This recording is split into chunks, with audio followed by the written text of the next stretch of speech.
इन्नहु लकुरआनुन Karim fee किताबिम मकनून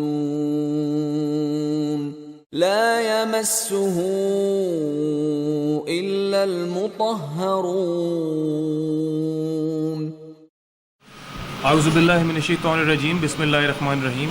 Assalamu alaikum, our distinguished guests, friends of Pakistan, guests from the media, ladies and gentlemen.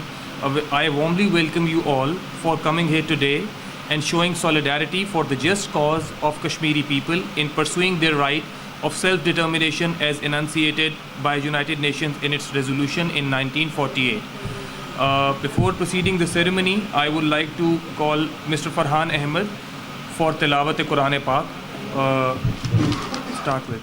أعوذ بالله من الشيطان الرجيم. بسم الله الرحمن الرحيم. يوم يقوم الروح والملائكة صفا لا يتكلمون إلا من أذن له الرحمن وقال صوابا. ذلك اليوم الحق فمن شاء اتخذ إلى ربه مآبا. إنا أنذرناكم عذابا قريبا يوم ينظر المرء ما قدمت يداه ويقول الكافر يا ليتني كنت ترابا. صدق الله العظيم. Now I would like all of you to please rise for the national anthem of Pakistan, followed by national anthem of Kashmir.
Thank you very much. I will be reading out the message on the Kashmir Solidarity Day by Dr. Arif Alvi, President of the Islamic Republic of Pakistan. I quote, "The people of the Indian illegally occupied Jammu and Kashmir have been struggling to realize their right to self-determination for the last 76 years. On this Kashmir Solidarity Day, the government and people of Pakistan renewed their unflinching support for their just and legitimate struggle. The right to self-determination is a cardinal principle of international law. The UN General Assembly annually adopts a resolution expressing unequivocal support for the realization of the right to the self-determination for people under foreign occupation. Regrettably, the Kashmiri people have not been able to exercise this inalienable right. Today, the Indian illegally occupied Jammu and Kashmir is one of the most militarized zones in the world. Kashmiris are living in an environment of fear and intimidation. The Indian occupation forces are engaged in indiscriminate use of force against civilians. Political activists and human rights defenders face arbitrary detention and confiscation of properties. The political parties representing the genuine aspirations of the Kashmiri people are being banned. These oppressive measures are aimed at crushing dissent in the Indian illegally occupied Jammu and Kashmir. India is also taking steps to consolidate its occupation of IIOJK. Following its illegal and unilateral actions of 5th August 2019, India's efforts have been aimed at engineering demographic and political changes so that the Kashmiris are transformed into a disempowered community in their own land. The Indian Supreme Court's judgment of 11th December 2023 is yet another manifestation of India's desire to undermine the right to self-determination of the Kashmiri people. India must end its gross human rights violations in IIOJK, reverse its unilateral and illegal actions of 5th August 2019, repeal draconian laws, allow UN-mandated investigations into cases of human rights violations, and implement the relevant UN Security Council resolutions on Jammu and Kashmir. I wish to reiterate that seeking a just resolution of the Jammu and Kashmir dispute will remain a key pillar of our foreign policy. Pakistan will continue to lend unstinted moral, diplomatic, and political support to the Kashmiri people till the realization of their right to self-determination, as enshrined in the relevant UN Security Council resolutions. I unquote. I will now read out the message from Prime Minister of the Islamic Republic of Pakistan, Mr. Anwarul Haq Kakar, on the occasion of Kashmir Solidarity Day.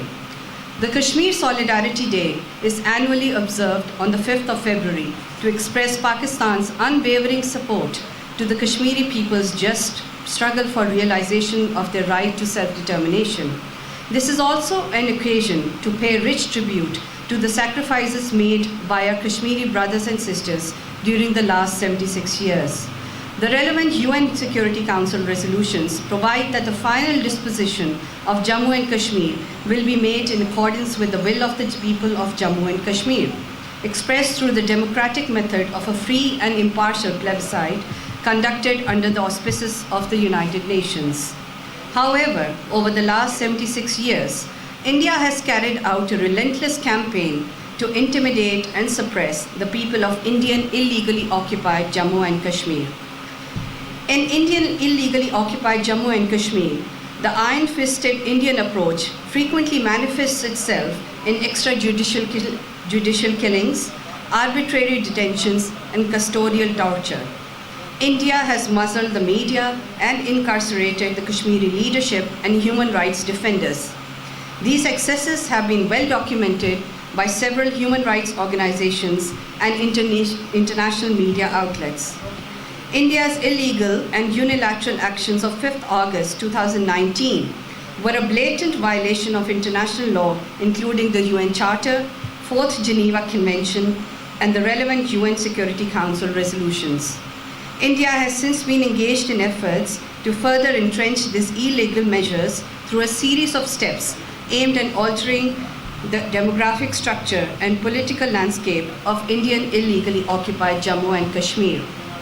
The Indian Supreme Court's judgment of 11th December 2023 on the status of this land is another step towards denial of the Kashmir people's right to self-determination. However, the genuine aspirations of the Kashmiri people cannot be undermined through such domestic legislation or judicial verdicts. India must allow unrestricted access to the UN and OIC observers, international media, and human rights organizations to obtain first-hand information about the situation there and investigate and report human rights violations. Pakistan has consistently maintained that a lasting solution of the Jammu and Kashmir dispute is possible only in accordance with the relevant UN Security Council's resolutions and wishes of the Kashmiri people. Pakistan will continue to extend its unstinted moral, diplomatic, and political support for this just cause. I unquote. Thank you.